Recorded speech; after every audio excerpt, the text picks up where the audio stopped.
aucun autre média canadien n'est aussi intimement lié à la géographie du Canada que la radio.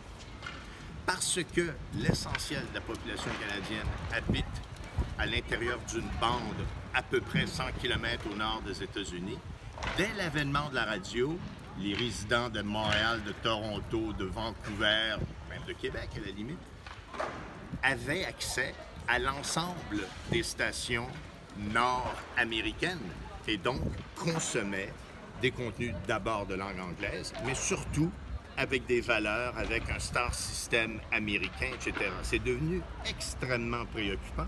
Et c'est alors qu'on s'est beaucoup posé la question sur l'impérialisme culturel dont pouvait être victime une partie importante de la population.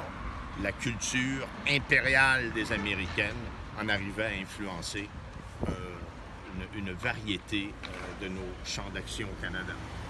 C'était à ce point préoccupant qu'un des grands penseurs de l'époque, qui est impliqué dans les médias aussi, Graham Spry, a alerté le gouvernement et dit là, les garçons, il va falloir qu'on s'occupe de la situation parce que c'est extrêmement sérieux.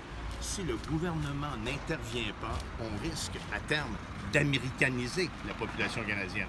Et il a, à ce moment-là, proposé une phrase qui est restée célèbre. Aussi célèbre, en fait, que la fameuse phrase de McLuhan, le médium et le message. La phrase de Graham Spry, c'est « l'État ou les États », c'est-à-dire soit l'État intervient, soit les États-Unis domineront l'ensemble de la radio. Ça a été quelque chose d'extrêmement névralgique au cœur du développement de la radio. Ça a participé au développement de CBC Radio-Canada. On verra tout ça, évidemment, en temps et lieu à l'intérieur du module. Le pain et le beurre de l'industrie de la radio, vous l'aurez deviné, c'est comme la télévision, c'est les publicités. Et on a un organisme au Canada qui s'appelle Numéris, tout à fait dans l'ère du temps, dont le mandat est d'évaluer le nombre d'auditeurs par heure, par quart d'heure, dans différents marchés, etc. Donc, on va vous initier aux parts de marché, à la notion de portée, etc. On verra tout ça. Il y a un lexique assez de base qui vous sera très utile, évidemment. Et vers la fin du module, on va vous inviter à prendre connaissance de ce qui a été, à mon avis, la plus importante transaction dans le domaine de la radio au Canada. Le groupe Astral Media a vendu l'ensemble de ses stations de radio, plus d'une centaine, et de télévision à Bell Media. Ça a constitué un géant qu'il est aujourd'hui.